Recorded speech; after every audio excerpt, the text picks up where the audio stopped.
ناظرین، یہ کیا ہو گیا؟ مارچ میں تو مارچ تھا ہی، فروری میں بھی مارچ کی بات ہو گئی۔ پیپلز پارٹی کے چیئرمین بلاول بھٹو زرداری نے حکومت کے خلاف 27 فروری سے احتجاجی مارچ کا معنی خیز اعلان کر دیا ہے۔ کراچی کا انتخاب شاید اس لیے کیا کیونکہ پورے ملک میں صرف سندھ ہی ہے جہاں پیپلز پارٹی کی حکومت ہے، اور بڑی تعداد میں جیالوں کو اسی صوبے سے ٹرینوں اور بسوں ہی نہیں،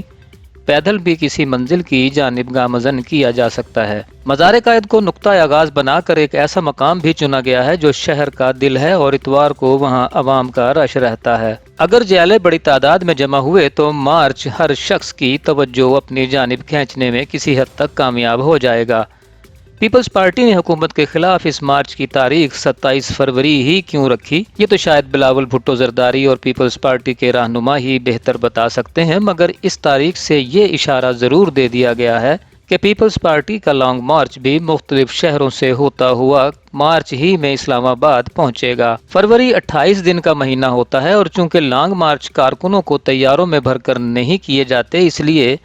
جیالوں کا قافلہ اسلام آباد ممکنہ طور پر انہی تاریخوں میں پہنچے گا جب پی ڈی ایم 23 مارچ کو دارالحکومت میں دمادم مست قلندر کر رہی ہوگی۔ سوال یہ ہے کہ پیپلز پارٹی کا لانگ مارچ اور پی ڈی ایم کا لانگ مارچ کسی موقع پر ایک ہوں گے یا نہیں، اور یہ بھی کہ الگ الگ طاقت دکھانے کا مقصد کیا ہے۔ اس میں تو کوئی شک نہیں کہ پیپلز پارٹی، مسلم لیگ نون اور جے یو آئی کسی بھی قیمت پر اپنا ووٹ بینک نہیں کھونا چاہتی، لیکن جب سے ان مظاہروں اور پی ڈی ایم کے جلسوں کا آغاز ہوا ہے، یہ بھی واضح ہے کہ کوئی ایک جماعت لوگوں کا جمع غفیر جمع کرنے میں کامیاب نہیں ہو سکی۔ کسی شہر میں نون لیگ کے کارکن زیادہ رہے تو کہیں پیپلز پارٹی اور جے یو آئی کے، تو کیا پی ڈی ایم سے جدا پیپلز پارٹی اب تنہا پاور شو کرنے میں کامیاب ہو سکے گی؟